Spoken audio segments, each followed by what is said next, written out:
സുഭാഷിതങ്ങൾ 28-ാം അധ്യായം. ആരും പിന്തുടരാത്തപ്പോഴും ദുഷ്ടർ പേടിച്ചോടുന്നു, നീതിമാന്മാരാവട്ടെ സിംഹത്തെ പോലെ ധീരരാണ്. അന്യായം പെരുകുമ്പോൾ നാട്ടിൽ പല ഭരണാധിപന്മാർ ഉണ്ടാകുന്നു, ബുദ്ധിയും പരിജ്ഞാനവുമുള്ളവർ അതിന്റെ സുസ്ഥിതി ദീർഘകാലം നിലനിർത്തും. ദരിദ്രനെ പീഡിപ്പിക്കുന്ന അധികാരി ഭക്ഷ്യവിളകൾ നശിപ്പിക്കുന്ന പേമാരിയാണ്. നിയമം ലംഘിക്കുന്നവൻ ദുഷ്ടരെ പ്രശംസിക്കുന്നു, നിയമം പാലിക്കുന്നവൻ അവരോട് ഏറ്റുമുട്ടുന്നു. ദുഷ്ടർ നീതി അറിയുന്നില്ല, കർത്താവിനെ തേടുന്നവർ അത് പൂർണ്ണമായും മനസ്സിലാക്കുന്നു.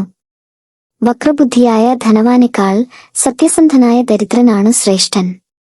കൽപ്പന പാലിക്കുന്ന പുത്രൻ ജ്ഞാനിയാണ്, ദുർവൃത്തന്മാരുമായി കൂട്ടുകൂടുന്നവൻ പിതാവിന് അപമാനം വരുത്തിവെക്കുന്നു. പലിശയും കൊള്ളലാഭവും വഴി നേടിയ സമ്പത്ത് ദരിദ്രരോട് ദയുള്ളവന്റെ കയ്യിൽ ചെന്നുചേരും. നിയമം വകവയ്ക്കാത്തവന്റെ പ്രാർത്ഥന പോലും വെറുപ്പുളവാക്കുന്നു. സത്യസന്ധരെ ദുർമാർഗത്തിലേക്ക് നയിക്കുന്നവൻ താൻ കുഴിച്ച കുഴിയിൽ തന്നെ വീഴും, നിഷ്കളങ്കർക്കു നന്മ ഭവിക്കും. താനൊരു ജ്ഞാനിയാണെന്ന് ധനികൻ വിചാരിക്കുന്നു, ബുദ്ധിമാനായ ദരിദ്രൻ അവന്റെ തനിനിറം കണ്ടുപിടിക്കുന്നു. നീതിമാന്മാരുടെ വിജയത്തിൽ എങ്ങും ആഹ്ലാദം തിരതല്ലുന്നു, ദുഷ്ടരുടെ ഉയർച്ചയിൽ ജനങ്ങൾ ഓടിയൊളിക്കുന്നു. തെറ്റുകൾ മറച്ചുവെക്കുന്നവന് ഐശ്വര്യമുണ്ടാവുകയില്ല, അവ ഏറ്റുപറഞ്ഞ് പരിത്യജിക്കുന്നവൻ കരുണ ലഭിക്കും. നിരന്തരം ദൈവഭക്തിയിൽ കഴിയുന്നവൻ അനുഗ്രഹീതനാണ്, ഹൃദയം കഠിനമാക്കി വയ്ക്കുന്നവൻ ദുരിതം അനുഭവിക്കും. നിസ്സഹായരുടെ മേൽ ഭരണം നടത്തുന്ന ദുഷ്ടനായ രാജാവ് ഗർജിക്കുന്ന സിംഹത്തെയോ ഇരതേടുന്ന കരടിയെയോ പോലെയാണ്. ബുദ്ധിശൂന്യനായ രാജാവ് പ്രജകളെ ക്രൂരമായി പീഡിപ്പിക്കുന്നു, കൊള്ളലാഭം വെറുക്കുന്നവന് ആയുസ്സു വർദ്ധിക്കും.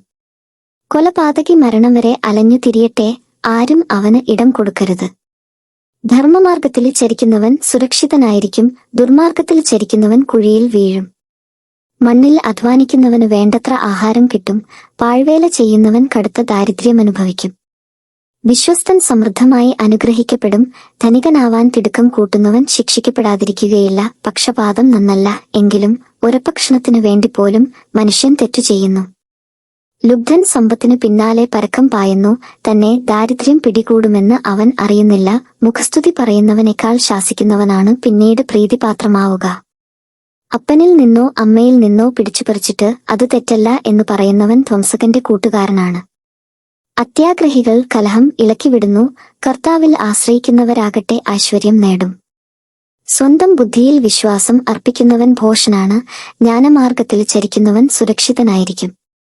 ദരിദ്രർക്ക് ദാനം ചെയ്യുന്നവൻ ക്ഷാമം അനുഭവിക്കുകയില്ല, അവരുടെ നേരെ കണ്ണടയ്ക്കുന്നവന് ശാപത്തിന്മേൽ ശാപമുണ്ടാകും.